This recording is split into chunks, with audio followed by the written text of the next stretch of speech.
দেশের বাইরে আমার কোনো ঠিকানা নেই, এটাই হলো আমার ঠিকানা। দেশনেত্রী বেগম খালেদা জিয়া চলে গেলেন এমন এক সময়ে যখন দেশ ও জাতি এক ক্রান্তিকাল অতিক্রম করছে, যখন তার অভিজ্ঞ অভিভাবকত্ব আর ইস্পাত কঠিন নেতৃত্বের বড় বেশি প্রয়োজন ছিল। কিন্তু নিয়তির অমোঘ বিধানে তিনি আজ না ফেরার দেশে। যখনই বাংলাদেশ দিক হারিয়েছে, যখনই গণতন্ত্রের আকাশ কালো মেঘে ঢাকা পড়েছে, তখনই ধ্রুবতারার মতো জ্বলে উঠেছেন বেগম খালেদা জিয়া। ৮১ সালের সেই রক্তঝরা দিনগুলোর দিকে ফিরে তাকালে সেটি স্পষ্ট বোঝা যায়। শহীদ জিয়ার শাহাদাতের পর যখন বিএনপিকে ভেঙে চুরমার করার চেষ্টা চলছিল, যখন দলের অস্তিত্বই হুমকির মুখে, তখন সাধারণ এক গৃহবধূ থেকে তিনি হয়ে উঠেছিলেন অদম্য এক নেত্রী। রাজনীতির জটিল অলিগলি যার চেনা ছিল না, স্রেফ দেশপ্রেম আর মানুষের প্রতি দায়বদ্ধতা থেকে তিনি রাজপথে নেমে এসেছিলেন। সেই যে হাল ধরলেন, দীর্ঘ ৪ দশক ধরে উত্তাল সমুদ্রে ডুবন্ত জাহাজকে তিনি তীরে ভিড়িয়েছেন বারবার। আমাদের মনে রাখা উচিত, তার এই পথ চলা মোটেও সহজ ছিল না। এরশাদ বিরোধী আন্দোলনে ৯ বছর তিনি রাজপথে কাটিয়েছেন। তিনি চাইলে ক্ষমতার সাথে আপোষ করে বিলাসী জীবন বেছে নিতে পারতেন, কিন্তু দেশনেত্রী উপাধিটি তিনি ঘরে বসে পাননি। এটি তার রাজপথের ধুলোবালি আর ঘামের ফসল।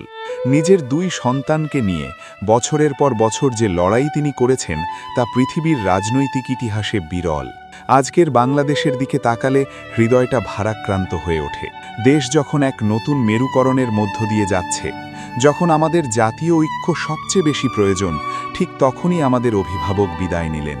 দেশের এই ক্রান্তি লগ্নে তার একটি নির্দেশ কিংবা তার সেই চিরচেনা তর্জনীর ইশারা আমাদের হাজার বছরের সাহস যোগাতে পারত। আমরা আজ অভিভাবকহীন। যে সংকটে তিনি শক্ত হাতে হাল ধরতেন, আজ সেই সংকট মোকাবেলায় তার শূন্যতা আমাদের প্রতিটি পদক্ষেপে অনুভূত হবে। গত কয়েক বছর ধরে আমরা দেখেছি এক অন্যরকম লড়াই। অসুস্থ শরীর, জরাজীর্ণ শরীর নিয়ে তিনি হাসপাতালের ৪ দেওয়ালের মাঝে বন্দী ছিলেন। তিলে তিলে মৃত্যুর দিকে এগিয়ে গেছেন, তবুও কোনো শক্তির কাছে মাথা নত করেননি। এই আপোষহীন শব্দটি কেবল তার নামের আগে বসে না, এটি তার আত্মার অংশ। বিনা চিকিৎসায়, বিনা বিচারে তিনি যে কষ্ট সহ্য করেছেন, তার বিচার হয়তো এই দুনিয়ায় হবে না, কিন্তু ইতিহাসের পাতায় তা স্বর্ণাক্ষরে লেখা থাকবে। বেগম জিয়া আজ আমাদের মাঝে নেই, কিন্তু তিনি রেখে গেছেন এক অপরাজেয় হিমালয় সম আদর্শ। তার চলে যাওয়া মানে কেবল একজন মানুষের বিদায় নয়, বরং একটি জীবন্ত ইতিহাসের প্রস্থান।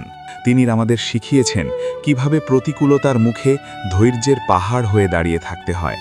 তিনি আমাদের দেখিয়েছেন ক্ষমতার মোহ নয়, বরং জনগণের ভালোবাসাই একজন রাজনীতিবিদের শ্রেষ্ঠ সম্পদ। তার আদর্শের নমুনা ছিল তার সেই অবিচল আপোষহীনতা। যখনই গণতন্ত্র বিপন্ন হয়েছে, তিনি ব্যক্তি স্বাধীনতা বিসর্জন দিয়েছেন, কিন্তু নীতির প্রশ্নে মাথা নত করেননি। দীর্ঘ কারাবাস, প্রিয় সন্তান হারা আর অসুস্থতার তীব্র যন্ত্রণার মাঝেও তার মুখে ছিল সেই পরিচিত অমলিন হাসি, যা কোটি নেতাকর্মীকে ধৈর্য ধরার শক্তি যোগাত।